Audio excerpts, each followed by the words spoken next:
Juninho da əslində Qurban Qurbanovun açıq-aşkar bir ifadələri var idi, açıqlaması var idi ki, yəni bu adamın məşqlərdə fikrini cəmləyir, amma bir məsələ var ki, Juninho Sevilladan təklif gəlmişdi. Sevilladan Juninho bilsən necə?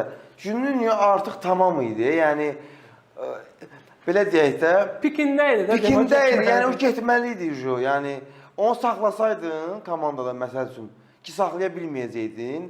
Saxlasaydın artıq o futbolçuya da, kluba da ziyan verəcəkdi. Razıyam.